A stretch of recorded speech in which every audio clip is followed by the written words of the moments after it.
Locked On Podcast Network presents Locked On Sports Today.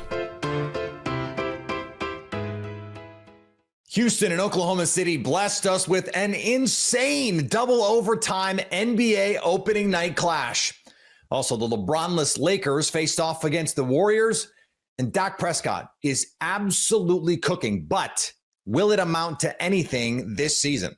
I'm Peter Bukowski, starting your day with the can't-miss stories and biggest debates in sports. You're Locked On Sports Today.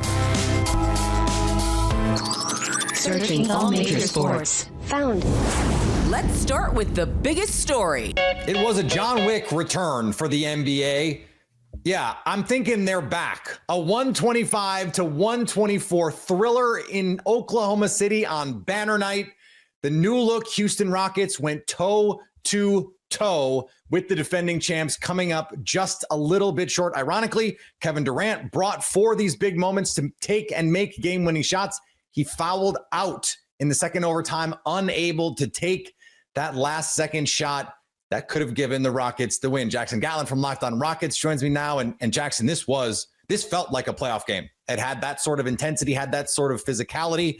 How are we going to do this for 6 months in the Western Conference? I don't know. There might not be a Western Conference left by the time it's all said and done, Peter. I mean, it's going to be a bloodbath in the West this season. But you saw two of the best teams in the NBA going head to head. It felt like just a heavyweight prize fight, just trading blows. And the Rockets, they were able to hold the Thunder at bay for most of the game. OKC kept making runs, and they would get within a bucket or a point and just couldn't quite get over that hill until a couple minutes left in the fourth quarter, where they finally regained the lead, and they go into first overtime, second overtime, and just trading blows back and forth and back and forth. And you had SGA, who looked every bit the same MVP that he was last season, with 35 points, 5 rebounds, 5 assists, making big shot after big shot, getting to the free throw line. And then Alperen Sengun for the Houston Rockets, playing like an MVP caliber player in his own right. 39 points, 11 rebounds, 7 assists, 2 steals, big shot after big shot. I mean, this felt like, to me, I know we're only on, night one, day one of the NBA season being back. This felt like a Western Conference Finals preview, the way that these two teams played against each other in this one. It did. And look, no J-Dub for Oklahoma City. But remember, no Fred VanVleet for the Rockets either. And then Amen Thompson goes down late in this game. Who knows? Maybe he's the guy that ends up taking the last shot.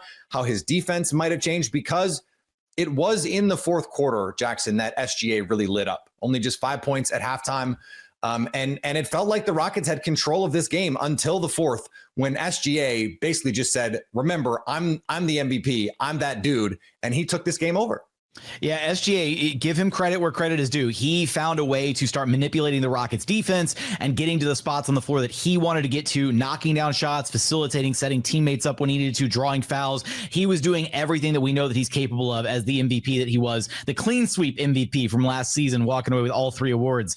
It felt like, on the other side of things for the Rockets, as close as this game was, and the fact that they did have the lead and that they were in control for so much of this game, one of the big takeaways here is that Kevin Durant didn't really feel like KD as much in this game as you were kind of expecting him to, right? Like, the Rockets went out and got KD specifically for moments like these, specifically to be their closer, to be their number one scoring option in crunch time.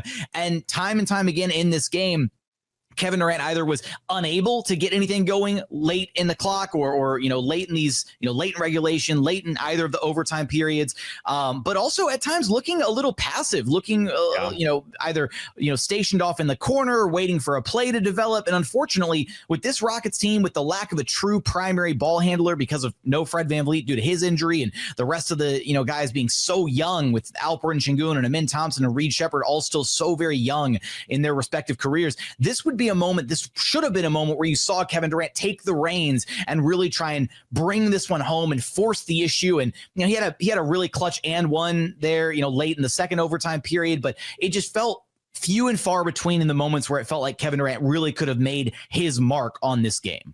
Yeah, there were times when it looked like he didn't want to dribble against Lou Dort. I mean, Dort was in his jersey in the fourth quarter and both overtimes.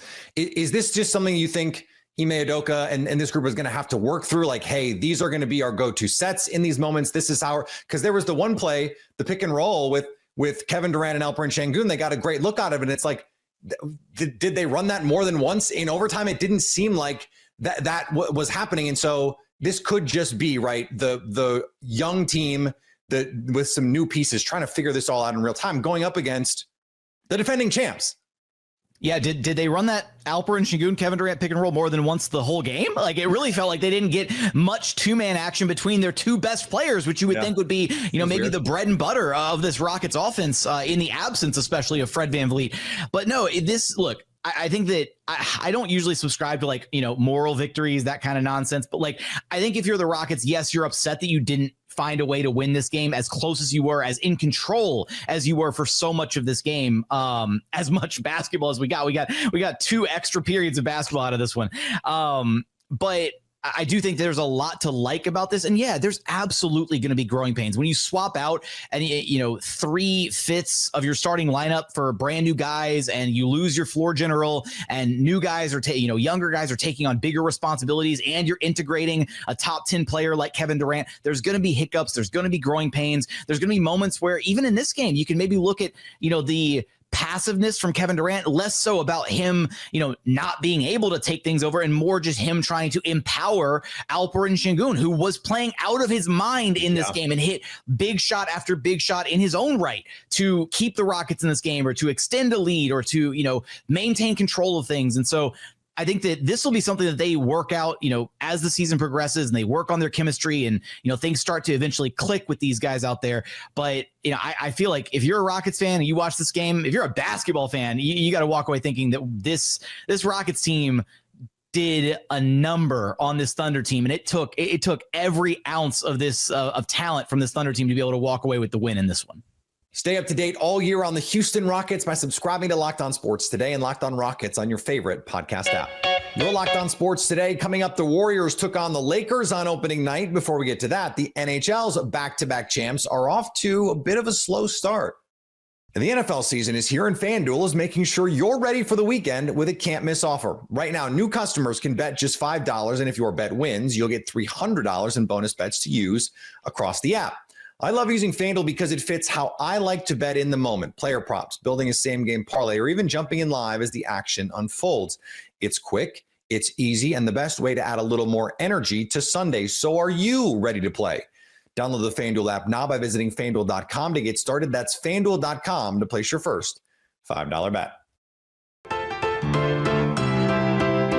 The Florida Panthers have struggled out of the gate this season after winning back-to-back Stanley Cups. No spoiling this return for the Rat King, Brad Marchand in Boston. What is up, guys? Armando Velez here from the Locked On Florida Panthers podcast, here to quickly break down the Panthers' 4-3 win over the Boston Bruins and Brad Marchand's return for the first time since the trade back in March. And the Panthers got it going early, 61 seconds in on their new look power play. The Panthers, although they weren't necessarily controlling play, they were forcing the Boston Bruins to the outside. The fourth line was giving the Panthers a whole bunch of fits. They led as much as 2-0. 2 goals in 2 minutes for the Boston Bruins made this a game.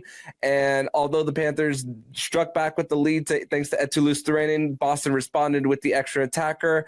And the Panthers win this one on an own goal after Carter Verhaeghe hits the post. Andrew Peak, South Florida native, knocked it into his own net. And the Panthers' losing streak ends at 4. We're going to break all this down and more on tomorrow's edition of the Locked On Florida Panthers podcast. Your team every day. You're never going to believe it, but the Blue Jays are thrilled to be back in the World Series. It still feels crazy to say this after the insanity that went on last night, but your Toronto Blue Jays will be playing the Los Angeles Dodgers in the World Series, and the narratives are already running wild. Now, I completely get it. It's the Los Angeles Dodgers. It's the defending champions. It's the super team with Shohei Ohtani, a guy that seemingly cannot be stopped. And then there's the Toronto Blue Jays, a team that hasn't made the World Series in 32 years, a team that wasn't even supposed to make the playoffs this year, a team that has been counted out so many different times throughout this entire season. And we're already seeing the comparisons. The Los Angeles Dodgers have all the experience in the world, a lineup filled with perennial all-stars, and that's not even including their starting rotation. And the Toronto Blue Jays have a bunch of guys that if you're not a fan of the Blue Jays, you might not have heard of, other than the guys like Vladdy and George Springer. And even with George Springer, a guy that's been carrying this offense and now only has one knee, is 36 years old. And this is all being reflected by fans around the league and sports books that all have the Dodgers heavily favored to win the World Series. But for the people that have been watching the Toronto Blue Jays all season long, for the people that know how scrappy this offense is, how good they are at putting the bat onto the ball, doing the little things right, how good they are defensively, Vladimir Guerrero Jr., George Springer, Bo Bichette being back for this series, and how meaningful the little guys are, the guys that might not be household names, but the Ernie Clements, the Nathan Lucases, the Addison Bargers, the guys in the bullpen, Trey Savage, who has set the league on fire. This team has been proving us wrong all year long. We've had so many opportunities to be out on this team, and there's one more hurdle. There's one more team. There's one more David versus Goliath battle that the Toronto Blue Jays need to win. They're 4 games away from making history. Okay, but the Dodgers, they've got that Ohtani guy. They are looking unstoppable in the postseason and are looking to go back to back. All right, here's why the Dodgers are going to win the 2025 World Series, and here's my official prediction. LA in 5. Let's start with the obvious. Starting pitching. Most teams have a great number 1, a solid number 2, and a decent number 3. The Dodgers? They've got a poker of aces. Blake Snell, Yoshinobu Yamamoto, Tyler Glasnow, and Shohei Ohtani. Snellzilla and Yoshi, they're going to get the ball in Toronto. Then the series shifts to LA, where Glasnow and Shohei await. And if it goes beyond 4, Toronto has to face Snell and Yamamoto again. That's not a rotation. That's a nightmare. Reason numero 2, matchups. Yeah, the Dodgers, they had some trouble against lefties early in October. Shout out Phillies, shout out Brewers. But the Blue Jays, all right-handed rotation. So go ahead, Shohei Ohtani, Freddie Freeman, Max Muncy. Swing away, boys. And number 3, experience. Only 2 guys on Toronto's roster have World Series rings, George Springer and Max Scherzer. Meanwhile, the boys in blue are the defending champs. They've been there, done that, seen it all. No moment is too big for this group. Give me the Dodgers in 5, and for the first time ever, the Commissioner's Trophy gets lifted right there, under the lights at Dodger Stadium. Oh, and here's a bonus reason. You really think we're going to let Clayton Kershaw retire without one more ring? Yeah, don't think so.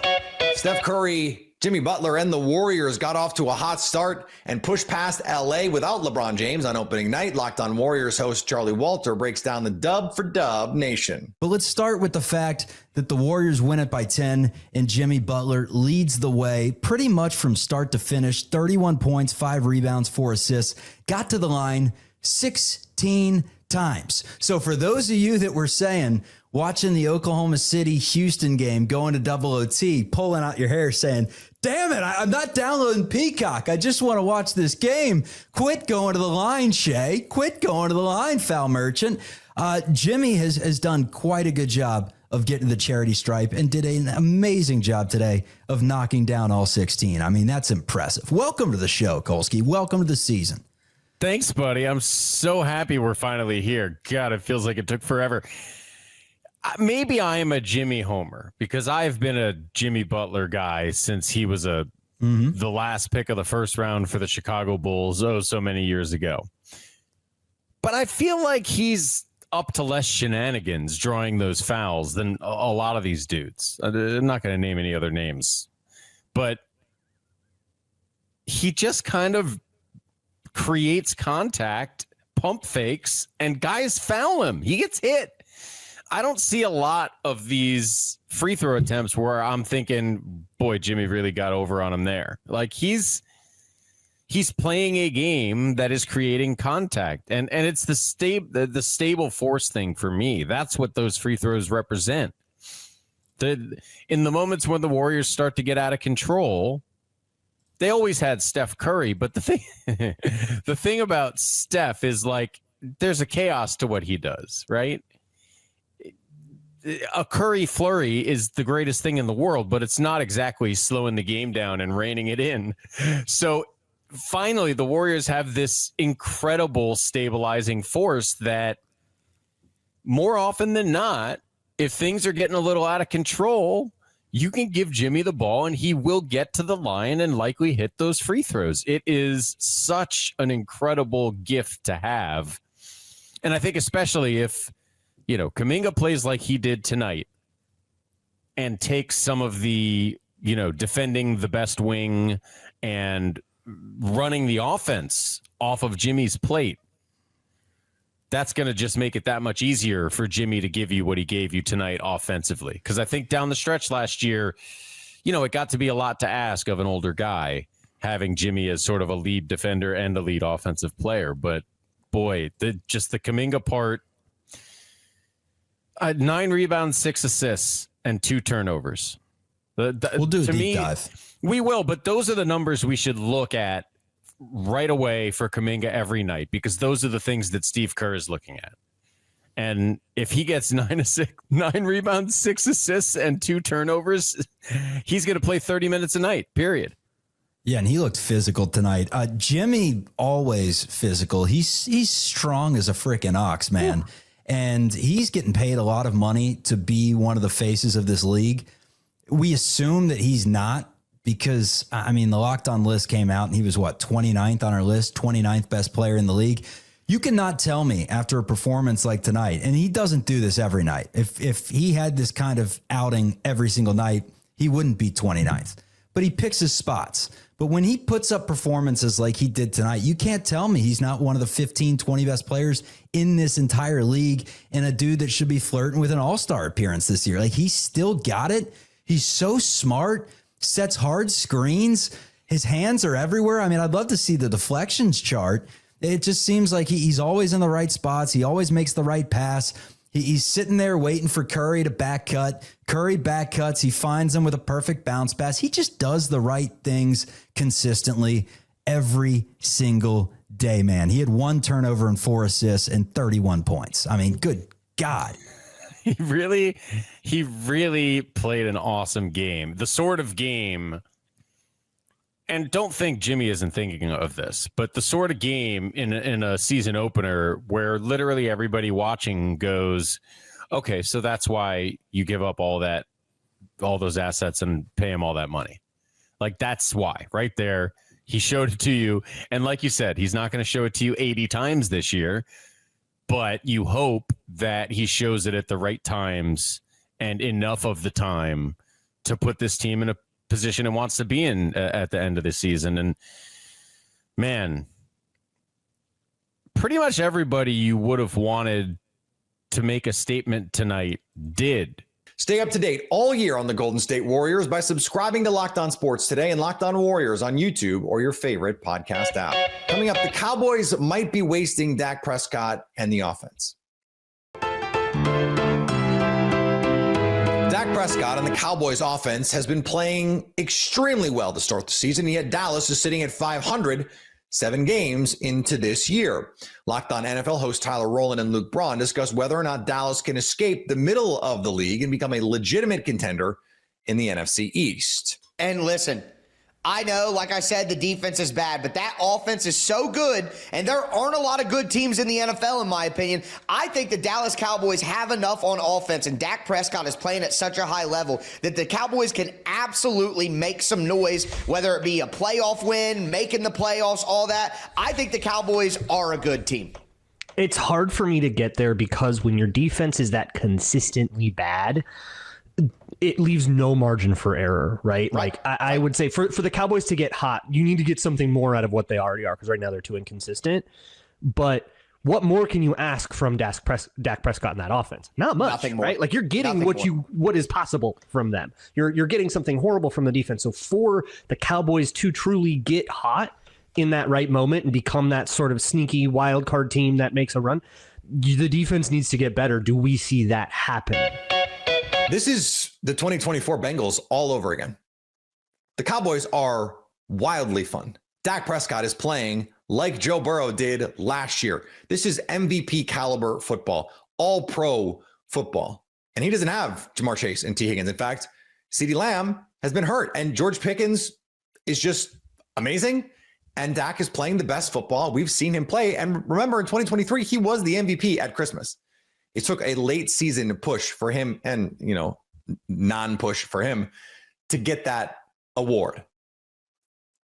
But this defense cannot stop anybody. Anybody. They could really use a pass rusher, someone like Micah Parsons. But that's not happening. There's no fixing this defense. They're not going to be able to get enough stops to be a real team in the NFC. And so they are wasting this Dak Prescott performance, just like the Bengals wasted Joe Burrow last year. And finally, Russell Wilson showed a little fire on social media after his former coach Sean Payton said he was hoping to face his former QB when the Broncos squared off with the Giants this past season. Wilson responded by calling Payton classless on social media, surprised the Denver coach was still bounty hunting through the media 15 years later. While yes, the normally reserved Wilson has been benched in favor of rookie Jackson Dart, he's still throwing a little shade while he still can. If you're catching this episode after hearing your favorite Locked On show, make sure to subscribe to Locked On Sports Today on YouTube or wherever you get your podcasts so you never miss an episode. Also, if you're a new subscriber to Locked On Sports Today, we're here for you with the biggest stories in sports every day. Coming up, what does the rest of the NBA opening slate have to offer? So at least until tomorrow, stay locked on sports today. Locked On Podcast Network presents Locked On Sports Today. For more episodes of Locked On Sports Today, go to our video on demand. Click on sports at the top of your screen. There, you'll find past episodes of Locked On Sports Today, plus other Locked On shows on demand.